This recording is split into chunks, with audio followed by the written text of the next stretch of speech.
Hey everyone, Tony here. Hope you're doing well. It is Thursday, October 25th.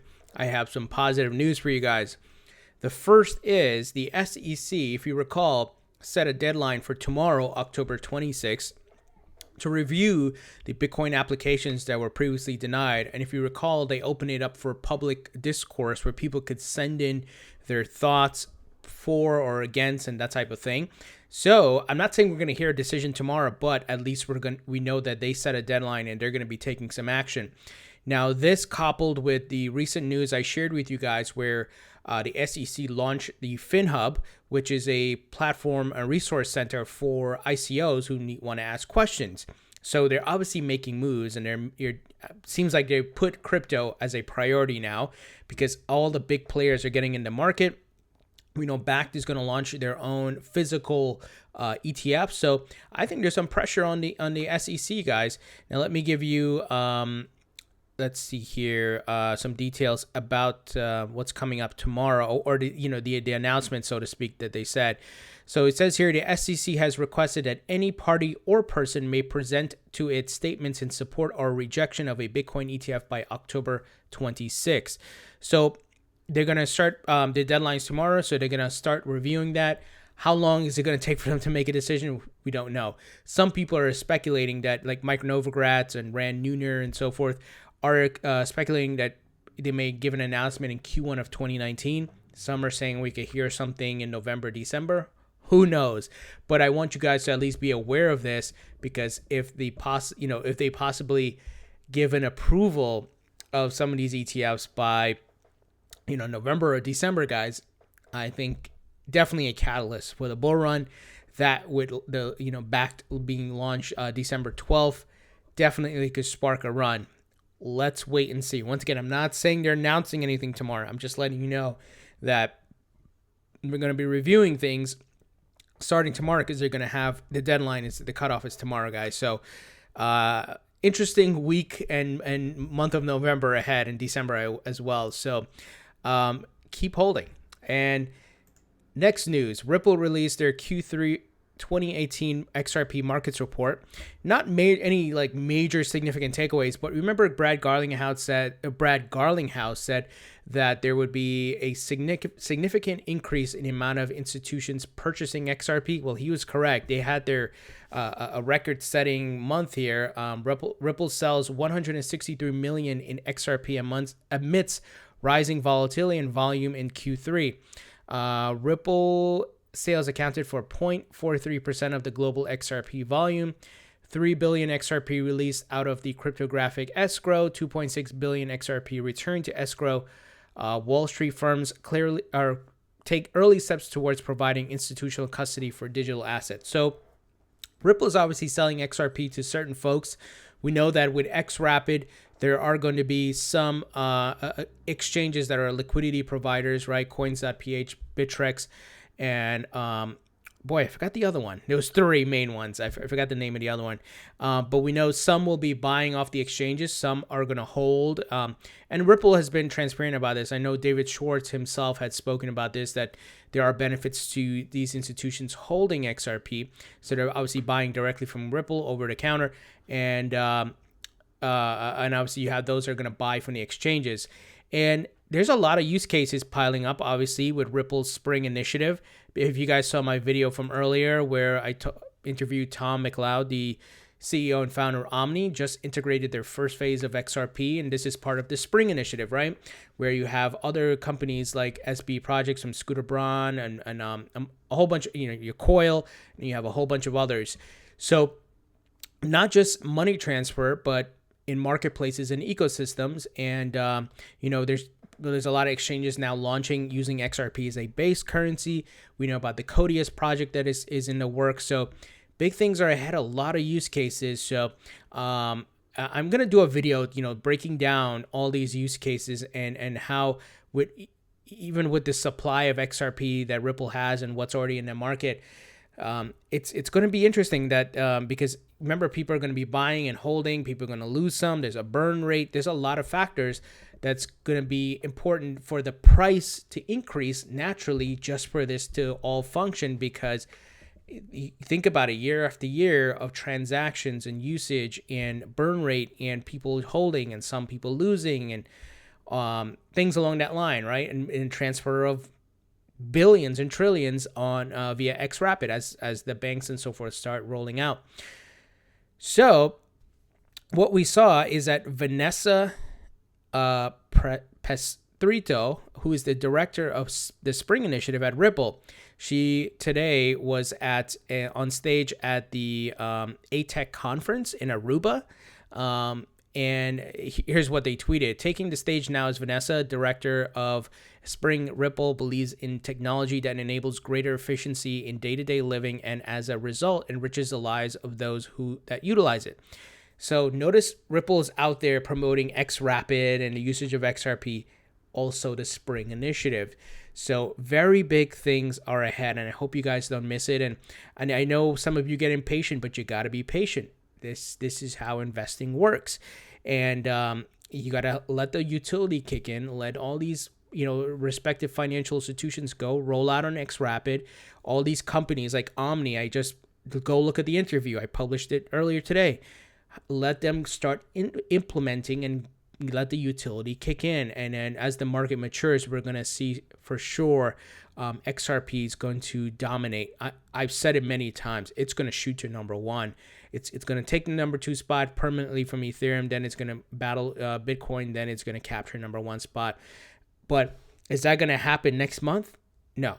I've been fully transparent. You need more banks and financial institutions on XRapid fully live for the volume to be going. You need more of these companies like Omni to fully roll out XRP into their ecosystems and marketplaces.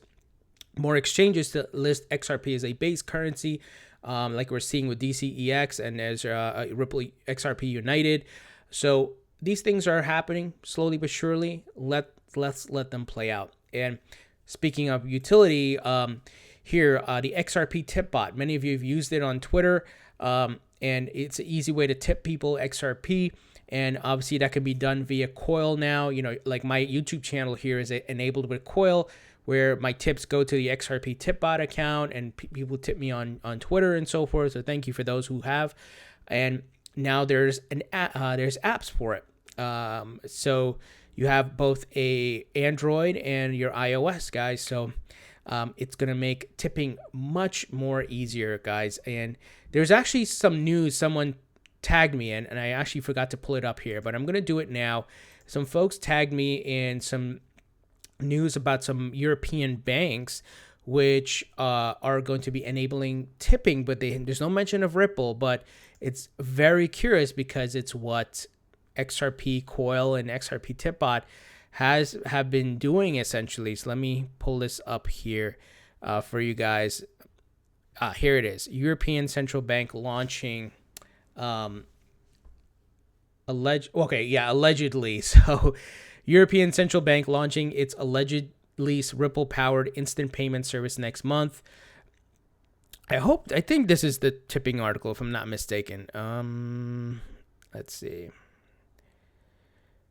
Yeah. Okay. The European Central Bank, ECB, is about to launch a new service for settlement for pan-European instant payments called TIPS. Right? Very interesting that they call it that. Does your bank already offer instant payments? Ripple is working with a ton of central banks, 40 to 50, what we heard from some of Ripple's employees in the past. Could Ripple be part of this? Possibly. We'll have to wait and see. Some people are speculating that it's possibly through Ripple. That would be amazing. So we got to let these things roll out. But as you can see, very big things are ahead. And if you're working with central banks and banks around the world, I mean, come on, the upside, the potential is insane. And we got to be patient. Now on to some other interesting news. I thought this was very interesting from the American Banker here. So they provide in-depth analysis, perspective, and commentary on key issues affecting the banking industry.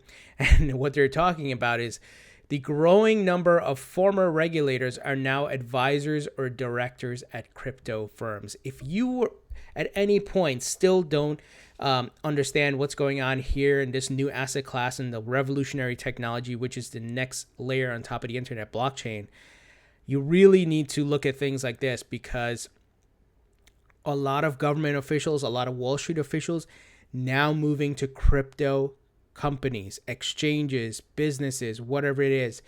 It's like a flock. They're all flocking, and it's very interesting, because what's also happening is the stock market's crashing, and people are expecting a big recession and things along that line, and fiat is failing. Excuse me, and you have a debt crisis and globally. So the list is very interesting here, guys. And one of them, of course, is Benjamin Losky, which is an advisor for Ripple. We covered this back in March or February.